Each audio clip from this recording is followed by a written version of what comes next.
Assalamualaikum. Hello everyone. Welcome back to my YouTube channel. Today our topic is about first trimester imaging parameters. First trimester जो कि week 5 से 8 तक होता है ये वीक 5 से 8 तक होता है। इसमें हमने गेस्टेशनल सैक को देखना होता है और जो वीक 5 से 8 से पहले वाला ड्यूरेशन है 0 to 4। इसमें ये होता है कि 0 to 4 और 0 to 5 हमने मीन सैक डायमीटर लेना होता है। मीन सैक डायमीटर में हमने जो में मेजरमेंट देनी होती है और मतलब गेस्टेशनल सैक हमें 7 वीक पे विजिबल हो जाता है। और जो फीटल पोल है और यॉर्क सैक ये भी 7 to 8 वीक के बीच में विजिबल होने लग जाते हैं। यॉर्क सैक जो है वो पहले विजिबल हो जाता है 5 to 8 वीक, मतलब 0 to 4 वीक या 0 to 5 वीक में विजिबल हो जाता है। और जो फिटल पोल है वो 7 वीक में डायमंड रिंग साइन जैसा अपीयर होता है और 5 to 6 वीक में हार्ट रेट विजिबल होता है और 7 to 8 वीक में गेस्टेशनल सैक विजिबल हो जाती है। और मिस्ड अबॉर्शन 20 वीक में विजिबल होता है। इसमें ये होता है कि मिस्ड अबॉर्शन होता क्या है, इसमें embryo is reabsorbed and never developed at all. Blighted ovum जो है वो 10 वीक पे विजिबल होता है एंड 9 to 12 वीक पे हम NT स्कैन कराते हैं। NT मतलब नकल ट्रांसल्यूसेंसी स्कैन। ये होती क्या चीज़ है, ये है anechoic space along the fetal neck inferior portion of the head of the fetus जो कि मिड सैजिटल प्लेन में होती है। और इसमें देखना होता है मेजरमेंट, फीटस की जो नेक होती है उस वहाँ से मेजरमेंट लेनी होती है। इसकी मतलब नेक थोरैक्स, अपर थोरैक्स और हेड को हम काउंट करते हैं और उससे हम मेजरमेंट लेते हैं। 3 mm से ज़्यादा अगर मेजरमेंट है तो ये अनॉमली स्कैन होगा। और इसमें ट्राइसोमी 12 क्रोमोसोमल एबनॉर्मलिटीज़ आ सकती हैं, एन्यूप्लॉइडी हो सकती है, जेनेटिक इश्यूज हो सकते हैं। आगे नेक्स्ट है 11 to 13 वीक के बीच में जो हम स्कैन करते हैं पैरामीटर यूज़ होते हैं BPD ACFL। BPD means biparietal diameter. Biparietal diameter में हम ये देखते हैं जो कि हेड का होता है। इसमें हमने ये देखना होता है कि एंटीरियर हॉर्न और पोस्टीरियर हॉर्न को देखना होता है। एंटीरियर हॉर्न में कैवन सेप्टम प्लूसिडम नज़र आता है और जो फाक्स सेरिबरी है वो विजिबल होती है front of the frontal lobe पे। मिड लाइन फाक्स होता है ना, इसलिए। और थैलेमाई पोस्टीरियरली विजिबल होते हैं और सेरिब्रल हेमिस्फीयर जो कि प्रेजेंट होता है पोस्टीरियरली एंड इंटीरियरली, ये भी मतलब विजिबल होता है। ये ग्रोथ हो रही होती है इसकी। तो नेक्स्ट हमने सेरिब्रल हेमिस्फीयर को भी मेजरमेंट करना होता है जो कि ट्रांसथैलेमिक व्यू में ये होता है कि जो थैलेमाई होते हैं ना उनकी मेजरमेंट करनी होती है। थैलेमाई के पीछे बिल्कुल सिस्टर्ना मैग्ना को हमने देखना होता है, उसकी मेजरमेंट करनी होती है जो कि 2 to 10 mm के बीच में होनी चाहिए, वरना अगर इससे ज़्यादा एक्सीड कर गई तो ये भी एबनॉर्मेलिटी है। नेक्स्ट हमने देखना है कि portal sinus AC abdominal circumference.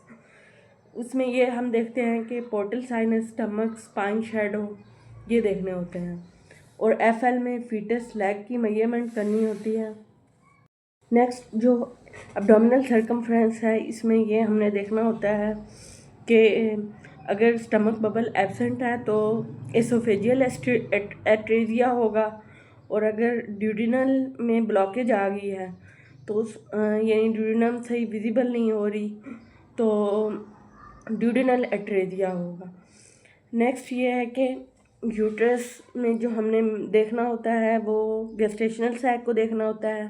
हम 7 वीक पे क्राउन रैम्प लेंथ लेते हैं जो कि विजिबल होती है 7 to 8 वीक में हम क्राउन रैम्प लेंथ लेते हैं, और अगर 0 to 5 वीक है तो हम लेंगे में, मीन्स सैक डायमीटर।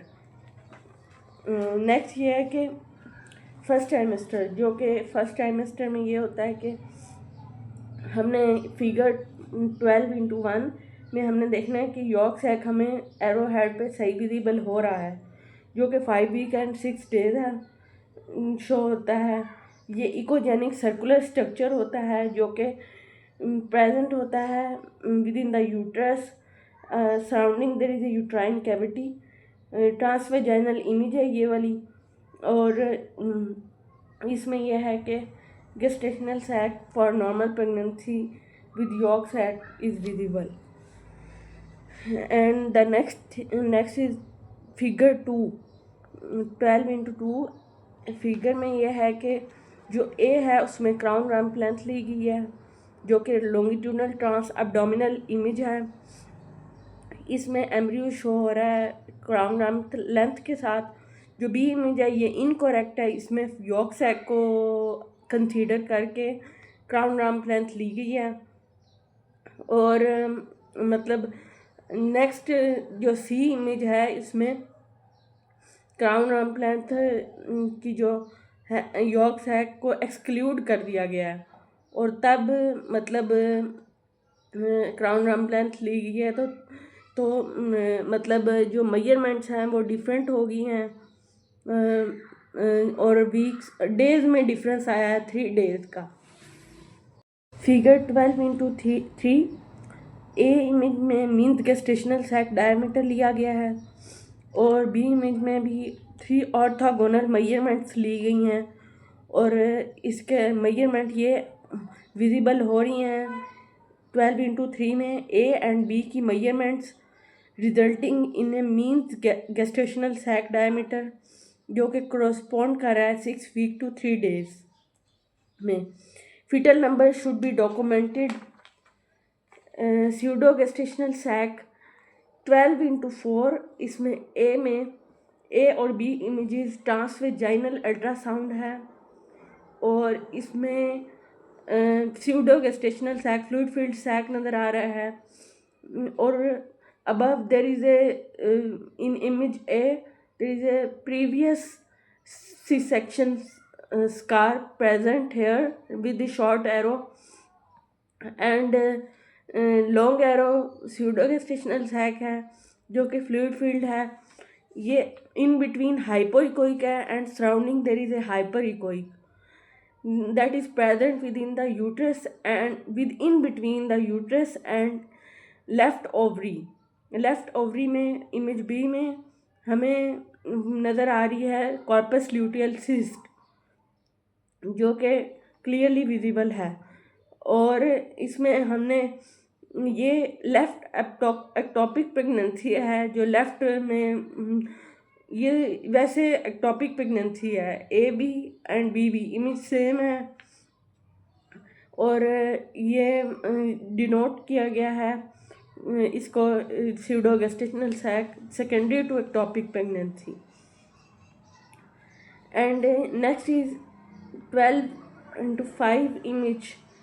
ये इसमें देखा है कि early intrauterine gestational sac है जो कि यूट्राइन कैविटी ट्रांसवेजाइनल है, तो इसमें ये है ना कि यूट्राइन कैविटी विजिबल हो रही है शॉर्ट एरो में, एंड लॉन्ग एरो जो है वो गेस्टेशनल सैक है जो कि विजिबल हो रहा है, और यॉर्क सैक एंड एम्ब्रियो अभी नहीं विजिबल हो रहे क्योंकि ये बहुत अर्ली स्कैन है। फिगर 12:6 स्मॉल एम्ब्रियो विजिबल हो रहा है जो कि ट्रांसवेजाइनल अल्ट्रासाउंड है। इसमें यॉर्क सैक, फीटल पोल, एम्ब्रियो हर चीज़ विजिबल हो रही है, और ये मतलब स्कैन है 2 mm का एम्ब्रियो उसमें विजिबल हो रहा है, और जो इमेज बी है उसमें एम मोड दिया गया है जो कि ट्रांसवेजाइनल अल्ट्रासाउंड इमेज का है। इसमें यह है कि मतलब undulation of the M mode tracing at the level of the embryo, and next is M mode video clip इसलिए दिया गया है कि शुरू में डॉपलर जो होता है वो अवॉइडेड किया जाता है फॉर डॉक्यूमेंटिंग कार्डियक एक्टिविटी, क्योंकि डॉपलर जो है वो उसकी रेज के लिहाज से अगर देखा जाए तो फर्स्ट ट्राइमेस्टर में एम मोड ही ज़्यादा रिकमेंड किया जाता है ताकि अल्ट्रासाउंड एक्सपोजर कम हो। अब आगे determination of chorionicity during the first trimester, इसमें यह होता है कि इन बिटवीन फिगर 12:7 ए में मतलब ए एंड बी इमेज में मतलब ये बताया गया है कि थिन मेम्ब्रेन है जो कि डिवाइडिंग मेम्ब्रेन है, वो मोनोक्रियोनिक डायम्नियोटिक ट्विन है, उसके बीच में थिन मेम्ब्रेन डिवाइडिंग मेम्ब्रेन है। And the next image B में ये है कि थिक मेम्ब्रेन है, जो कि थिक मेम्ब्रेन है और वो विजिबल हो रही है लॉन्ग एरो से। एंड नेक्स्ट यानी ये डाइक्रियोनिक डायम्नियोटिक है और शॉर्ट एरो जो है वो ट्विन को डिस्क्राइब कर रहा है। और इसमें यह होता है कि एम्नियोनिसिटी एंड क्रियोनिसिटी को हम डॉक्यूमेंट करते हैं मल्टीपल गेस्टेशन में। हमने इमेज लेनी होती है during the first trimester. Membrane जो होती है ना, मेम्ब्रेन थिकनेस वो रिलायबल होती है for aligning chorionicity and amnionicity for early pregnancy, क्योंकि लेटर इसको डिस्क्राइब करना थोड़ा डिफ़िकल्ट हो जाता है। Documentation of amnionicity and chorionicity is important with multiple gestation. Nuchal region का हमने देखना होता है ना, जो इमेज लेनी होती है वो एबनॉर्मलिटी देखनी होती है कि सिस्टिक हाइग्रोमा तो नहीं डॉक्यूमेंट किया गया। गाइडलाइन फॉर एंटी मेजरमेंट्स में क्या गाइडलाइन है, इसमें ये होता है जो कैलिपर होता है ना उसको, इसमें अल्ट्रासाउंड में जो यूज होता है कि एंटी मेजरमेंट परफॉर्म करने के लिए कैलिपर को प्लेस करना है inner border of the nuchal line पे within none of the horizontal cross bar itself protruding into the space. Caliper को जो है ना प्लेस करना है perpendicular to the long axis of the fetus. Next